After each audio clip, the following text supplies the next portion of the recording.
اعوذ باللہ من الشیطان الرجیم بسم اللہ الرحمن الرحیم رب اشرح لی صدری ویسر لی امری واحلل عقدۃ من لسانی یفقہوا قولی ایاک نعبد و ایاک نستعین۔ بہت شکریہ جناب اسپیکر صاحب۔ سب سے پہلے میں اپنے قائد، اپنے لیڈر، قائد تحریک، قائد انقلاب عمران خان صاحب کا شکریہ ادا کرتا ہوں کہ جن کی بدولت آج ہم اس ہاؤس کے ممبرز بنے، ایم پی ایز بنے، منسٹر بنے۔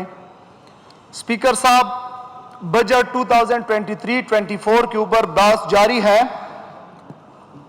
اور treasury benches and opposition benches دونوں تقریباً ایک پیج پہ ہیں کہ یہ جو بجٹ 23-24 ہے، اس بجٹ کا اس اسمبلی سے یا اس ایوان اور اس ایوان کے اندر ممبران سے تعلق نہیں ہے، بالکل بجا فرما رہے ہیں۔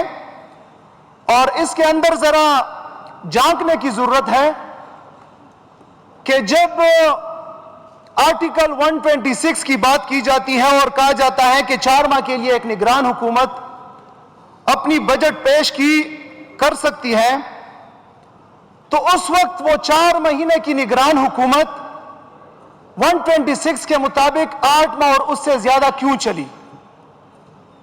آیا اس وقت پاکستان تحریک انصاف کی حکومت برسر اقتدار تھی کہ جنہوں نے غیر آئینی طور پہ ان کو تول دی؟ اس وقت جو فیڈرل کے اندر حکومت تھی انہوں نے اس چیز کو کنڈیم کیا یا اس کے لیے جواز بناتے رہے؟ اور سی سی آئی کے اندر اس موقع پہ کہ ان کا گزارا صوبائی حکومتوں پہ نہ رہا اور انہوں نے فیڈرل گورنمنٹ کو بھی تول دینے کی کوشش کی، اور سی سی آئی کے اندر اس وقت سینسس کا ایشو لائے کہ جب بالکل الیکشن این موقع پہ ہونا تھا۔ اس سے ایک چیز ثابت ہوتی ہے جناب اسپیکر کہ الیکشن کو تول دینا اصل میں عمران خان کی مقبولیت سے خوف زدگی تھی، لیکن ان کو پتہ نہیں تھا کہ جس 126 آرٹیکل 126 کی یہ حوالہ دیتے ہیں تو ان کو پتہ ہونا چاہیے کہ آئین کے اندر صرف آرٹیکل 126 نہیں ہے، آئین کے اندر انٹرم گورنمنٹ کا سارا سٹرکچر بتایا گیا ہے کہ جب انٹرم گورنمنٹ کے اندر بندر بانٹ ہو رہی تھی اور اس زاویے پہ ہو رہی تھی کہ ٹی وی پہ بیٹھ کے ایک دوسرے کو کوس رہے ہوتے تھے کہ جی 3 آپ کے ہیں تے 4 میرے ہیں تے 2 اس کے ہیں، اس وقت آئین کسی کو یاد نہیں رہا۔ کیوں؟ کیونکہ عمران خان کا ڈر تھا کہ عمران خان آ جائے گا۔ سر جب رجیم چینج ہوا تو رجیم چینج کے بعد جو تحریک انصاف کے اوپر بھی تھی، اس وقت آئین پاکستان کسی کو یاد نہیں تھا۔ آئین پاکستان کے شق نمبر 7 سے لے کے شق نمبر 28 تک تمام کے تمام فنڈامنٹل رائٹس کے اوپر ہے۔ میں نے کسی پولیٹیکل پارٹی کے منہ سے نہیں سنا کہ فنڈامنٹل رائٹس کی وائلیشن ہو رہی ہے۔ آئین کا آرٹیکل 126 یاد آتا ہے، آئین کے باقی آرٹیکلز ان کو یاد آتے ہیں کہ آپ بجٹ کیوں پاس کر رہے ہیں، لیکن آئین کا article 10A right of free trial یاد نہیں آتا۔ آئین کا آرٹیکل 16 فریڈم آف اسمبلی یاد نہیں آتا کہ جب ہمارے لوگ احتجاج جلسے کے لیے اکٹھے ہوتے تھے تو ان کو اجازت تک نہیں دی جاتی تھی۔ آئین کے آرٹیکل 17 فریڈم آف ایسوسیشن ان کو یاد نہیں آتی کہ جب اغوا برائے بیان لیے جاتے تھے تو میں نے کسی پولیٹیکل پارٹی کے کسی لیڈر سے نہیں سنا کہ یہ غلط ہو رہا ہے۔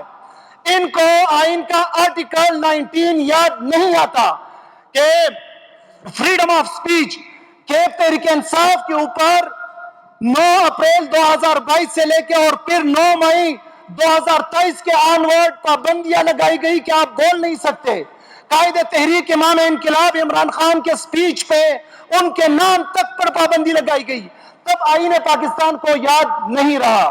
میں کہنا چاہتا ہوں کہ ہم ڈیموکریٹک پیپل ہیں، ہم ڈیموکریسی کے اوپر یقین رکھتے ہیں، ہم اسٹوڈنٹ پالیٹکس سے آئے ہیں، ہم وہ لوگ ہیں جن کو عمران خان نے ڈیموکریسی سکھایا، الفاظ کی حد تک نہیں بلکہ کردار سے۔ آج اس ایوان کا حصہ مینا خان ہے، جو اس سے پہلے اور اس کے خاندان سے کوئی اس ایوان کے اندر نہیں آیا، نہ انہوں نے پالیٹکس کی۔ دس از ڈیموکریسی۔ آج اس سیٹ کے اوپر بیٹھنے والا وزیر اعلیٰ عمران خان کا رشتہ دار نہیں ہے، آج اس پارٹی کا چیئرمین عمران خان کا رشتہ دار نہیں ہے۔ دس از ڈیموکریسی، اس کو جمہوریت کہتے ہیں۔ اب الفاظ کے حد تک اگر آپ جمہوریت کہہ لیں گے تو اس کو جمہوریت ہم نہیں کہتے۔ جناب اسپیکر، یہاں پہ ہمارے منصوبوں کے اوپر بات کی گئی، بی آر ٹی کے اوپر بات کی گئی،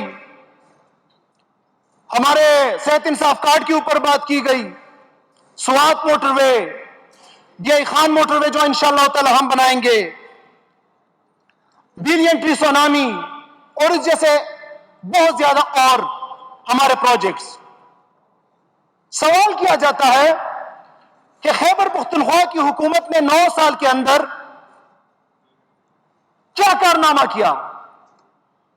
جواب یہ ہے کہ خیبر پختونخوا کی حکومت نے یہ منصوبے کیے، اس طرح کے 1000 اور منصوبے کریں گے جو آپ کو تنگ کریں گے۔ جواب یہ ہے کہ خیبر پختونخوا کی تحریک انصاف کی حکومت نے یہ کیا کہ آپ کو فارم 47 لینے پہ مجبور کیا، آپ کو شکست سے دوچار کیا۔ دنیا کی تاریخ اٹھا کے دیکھ لے، دنیا کی تاریخ اٹھا کے دیکھ لے، دنیا کے اندر کسی ایک پارٹی نے 93-94% سیٹس نہیں لی، یہ صرف تحریک انصاف کو شرف حاصل ہے، وہ بھی ایسے موقع پہ کہ جب اس کا لیڈر پابند سلاسل، جب ان کی لیڈرشپ پابند سلاسل، ان کے M P As M N As جبکہ ان کے M N As M P As وہ نہیں کر سکتے۔ آپ کو ہم آئینہ دکھاتے رہیں گے، ہم آپ کو آئینہ دکھاتے رہیں گے، ہم آپ کو آئینہ دکھاتے رہیں گے، ہم آپ کو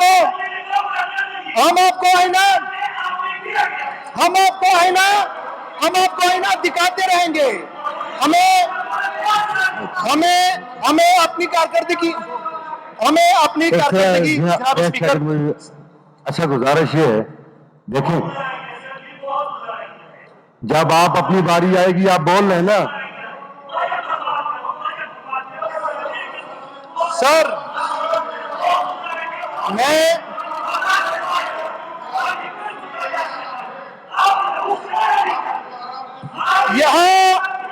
یہاں دستور بکتے ہیں، یہاں فرمان بکتے ہیں۔ جناب اسپیکر جناب اسپیکر یہ میڈن سپیچ ہے، یہ میڈن